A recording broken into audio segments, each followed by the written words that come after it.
Assalamualaikum warahmatullahi wabarakatuh.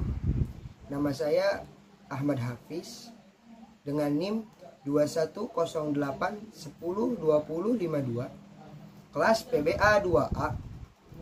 Di video kali ini saya ingin menyelesaikan tugas mata kuliah Madkhal Ilmi Al-Lughah yang menjelaskan tentang deskripsi umum ilmu linguistik. Pengertian linguistik. A. Etimologi. Kata linguistik adalah serapan dari bahasa Inggris dari kata linguistic, yaitu dari kata linguis dan imbuhan kata ich. Kata linguis sendiri adalah kata hybrid atau campuran dua kata dari bahasa yang berbeda, yaitu kata lingua dari bahasa Latin dan imbuhan akhiran is dalam bahasa Inggris. Kata lingua dalam bahasa Latin bermakna tongue atau lidah. Sedangkan imbuhan is dalam struktur bahasa Inggris adalah elemen pembentuk kata yang menunjukkan arti orang yang melakukan atau membuat sesuatu, bisa juga digunakan untuk menunjukkan arti. B. Terminologi. Adapun definisi linguistik secara terminologi atau istilah dapat dimaknai sebagai berikut. Yang pertama, ilmu yang mengkaji bahasa manusia atau the study of human language. Yang kedua, studi ilmiah tentang bahasa atau the scientific study of language. Kajian linguistik. 1. Mikrolinguistik. Mikrolinguistik adalah studi bahasa yang berkaitan dengan struktur sistem bahasa, tanpa memperhatikan cara sebuah bahasa diperoleh, disimpan di otak, atau digunakan dalam berbagai fungsinya. Dan di dalam mikrolinguistik ini tidak memperhatikan mekanisme fisiologis dan psikologis yang terlibat dalam perilaku bahasa. Dalam arti, tanpa memperhatikan apapun selain sistem internal kebahasaan.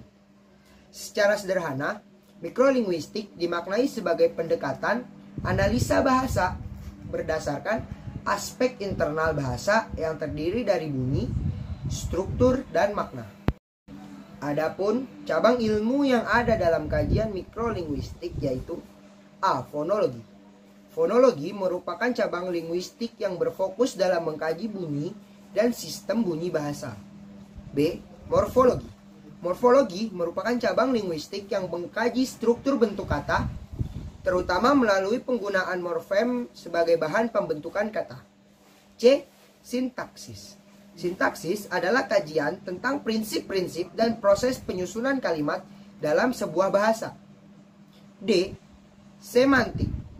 Semantik adalah studi sistematis tentang makna, dan semantik dalam linguistik adalah studi tentang bagaimana bahasa mengatur dan mengekspresikan makna. Makrolinguistik. Makrolinguistik adalah bidang linguistik yang mengkaji bahasa, hubungannya dengan interdisipliner dan bidang terapan. A. Linguistik interdisipliner yaitu kajian gabungan dua disiplin ilmu, yakni disiplin ilmu bahasa atau linguistik dengan disiplin ilmu lainnya. B. Linguistik terapan, yaitu bidang terapan adalah kajian yang membahas bahasa untuk diterapkan pada dunia lain.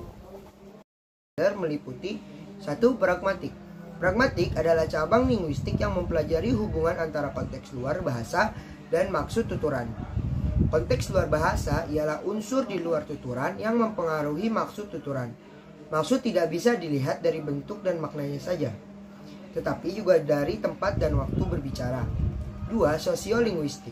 Sosiolinguistik adalah ilmu yang interdisipliner. Istilahnya sendiri menunjukkan bahwa ia terdiri atas bidang sosiologi dan linguistik.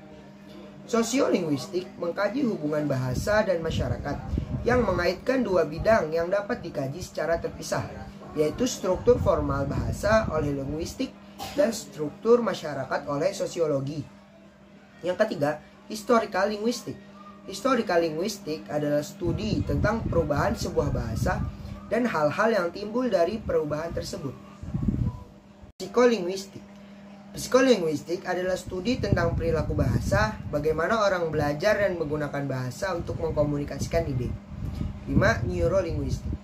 Neurolinguistik didefinisikan sebagai studi yang mengkaji hubungan antara bahasa dan otak.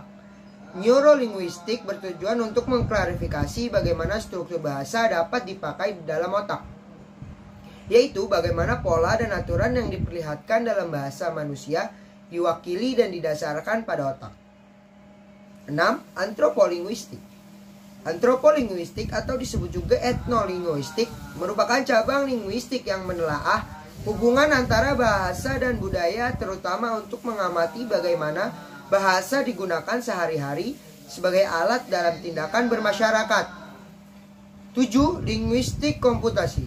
Linguistik komputasi merupakan studi ilmiah tentang bahasa dari perspektif komputer atau disiplin ilmu yang menggabungkan antara ilmu linguistik dengan aplikasi ilmu komputer yang berkenaan dengan pemrosesan bahasa alamiah oleh komputer dalam berbagai level deskripsi linguistik. 8. Stilistika. Stilistika adalah ilmu yang menjadi mediator antara disiplin ilmu linguistik dan kritik sastra. 9. Dialektologi.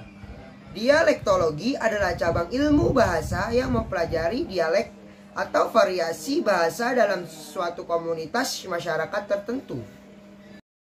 Linguistik terapan meliputi 1. Linguistik edukasional atau disebut pengajaran bahasa. Pengajaran bahasa ini biasanya dibagi dalam 2 kelompok besar, yaitu bahasa ibu dan pengajaran bahasa kedua atau bahasa asing. 2. Penerjemahan. Mencakup metode dan teknik pengalihan amanat dari satu bahasa ke bahasa yang lain. 3. Perkamusan. Cabang linguistik yang berkaitan penyusunan kamus adalah leksikografi dan leksikologi.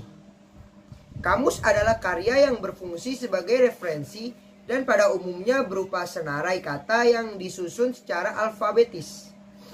4. Linguistik forensik. Salah satu cabang linguistik terapan yang sangat berkaitan dengan hukum.